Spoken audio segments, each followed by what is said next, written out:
Law of attraction is all about attracting what you want into your life by focusing on positive thoughts and energies.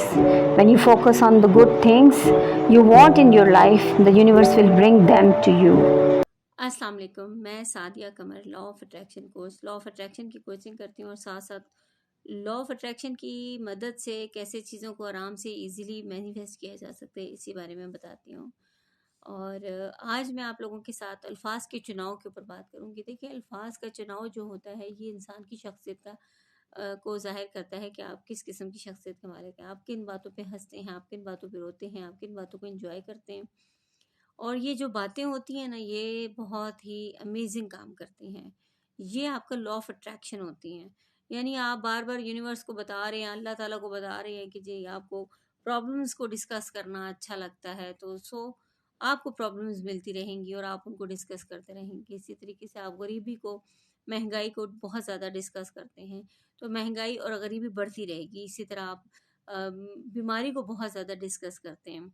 अभी तक मैंने आप लोगों के साथ हेल्थ के ऊपर किसी किस्म की कोई टॉपिक पे बात नहीं की, ठीक है? लेकिन मैंने आप लोगों को ये बताया था कि मुझे घुटनों में बहुत शदीद तकलीफ़ शुरू हुई थी और पिछले साल तो मैं इस तकलीफ़ में बहुत ज़्यादा मैंने तकलीफ़ काटी है। लेकिन इस साल अल्हम्दुलिल्लाह अल्हम्दुलिल्लाह मैंने अपने आप को अपने हीलिंग की है और थ्रू मेडिटेशन की है, ठीक है? यानी मतलब लॉ ऑफ अट्रैक्शन से आप अपनी बीमारियों को भी दूर कर सकते हैं, लेकिन आपने बीमारियों का ज़िक्र नहीं करना। जितना आप बीमारी को ज़िक्र करेंगे उतना ही वो बीमारियां आपके अंदर वजूद में सरायत कर जाएंगी। ये आपका लॉ ऑफ अट्रैक्शन है। इस वक्त लाइफ में आपके जो चल रहा है, अगर आपको धोखा दिया जा रहा है तो वो आपने खुद अट्रैक्ट किया है, वो आपने खुद क्रिएट किया है। आपके अंदर चलने वाली जो फीलिंग्स हैं वो और आपकी जो थॉट्स हैं, ये दोनों मिलकर एक इलेक्ट्रोमैग्नेटिक फील्ड बनाते हैं, ठीक है? नबी पाक सल्लल्लाहु अलैहि वसल्लम ने भी फरमाया था कि आपके जिस्म का एक चीज़ है, एक हिस्सा है कि अगर वो ठीक है तो सब कुछ ठीक है। अब वो कल्ब के ऊपर भी लोगों का इशारा जाता है, यानी दिल के ऊपर भी आता है और थॉट्स के ऊपर भी, ज़हन के ऊपर भी आता है, ठीक है? इन दोनों चीज़ों पर। और अब साइंस ये साबित कर रही है कि थॉट्स में और आपके फीलिंग्स में, इमोशंस में, ये दोनों चीज़ें मिलकर आपका एक गिर्द एक इलेक्ट्रोमैग्नेटिक फील्ड बना लेती हैं और उस इलेक्ट्रोमैग्नेटिक फील्ड में जो कुछ आपकी वाइब्रेशंस पैदा हो रही होती हैं, वही चीज़ें, वही एक्सपीरियंसेस आप अट्रैक्ट कर रहे होते हैं।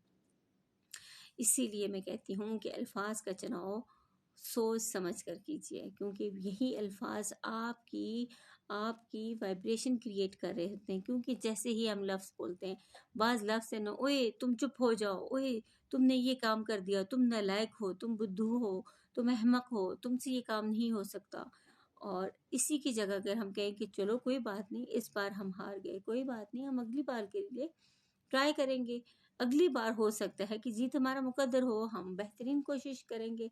आप अल्फाज के चुनाव से होने वाली फीलिंग्स के ऊपर ज़रा ध्यान दीजिए कि वो फीलिंग्स कितनी जल्दी चेंज हो जाती हैं और ये फीलिंग्स ही आपकी इलेक्ट्रोमैग्नेटिक फील्ड बनाती हैं। तो इस वजह से मैं कहती हूँ कि अल्फाज का चुनाव बहुत सोच समझ कर कीजिए कि आपके अल्फाज का चुनाव जो है वो आपके इलेक्ट्रोमैग्नेटिक फील्ड बना रहा है और उस इलेक्ट्रोमैग्नेटिक फील्ड में जिस किस्म के एक्सपीरियंसेस या जिस किस्म की थॉट्स आप सोच रहे हैं या जिस किस्म का आपके दिमाग में या दिल में आपकी फीलिंग्स चल रही हैं, वही चीज़ें आप अट्रैक्ट करें। तो आज के लिए मेरा ये छोटा सा मैसेज है आप लोगों के लिए। फिर मैं इंशाल्लाह टाइम निकालती हूँ और कोई अच्छी सी टेक्निक आप लोगों के लिए लेकर आती हूँ। लेकिन आप लोगों के लिए मैं आपको बता रही हूँ कि देखिए, plenty of techniques we have shared with you. और उसमें 555 टेक्निक है, मनी मैनिफेस्टेशन टिप है, 369 है, आई थिंक 7777 भी मैंने की है।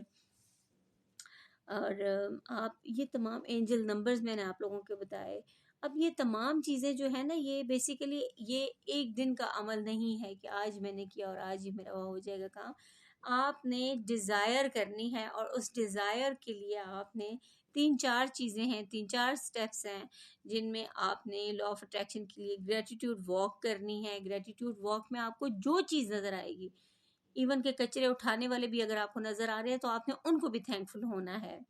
ये चीज़ आपके अंदर एक एक ग्रैटिट्यूड की वजह से जो वाइब्रेशनल फ्रीक्वेंसी आपकी हाई होती है वो करेगी, ठीक है।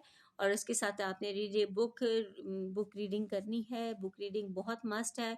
बुक रीडिंग से आपके सबकॉन्शियस माइंड में लॉ ऑफ अट्रैक्शन से मुतल्लिक या किसी भी चीज़ से मुतल्लिक बात जो जाती है वो हमेशा कायम रहती है।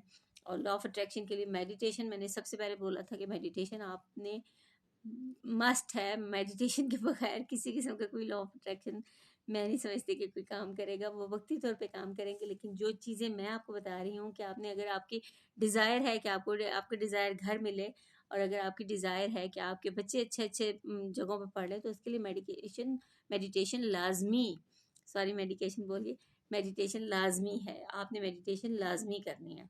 तो ये तमाम चीज़ें जो हैं ये लॉ ऑफ अट्रैक्शन का क्या उसे कहते हैं, उसके पिलर्स हैं।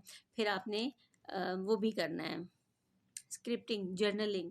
वो आपने अगले दिन के हवाले से या आपने स्क्रिप्टिंग के ज़रिए आपने कैसे अपनी पास्ट टेंस में आप अपना लिख लीजिए कि आपने ये गोल अचीव कर लिया है, और वो हो जाएगा इंशाल्लाह।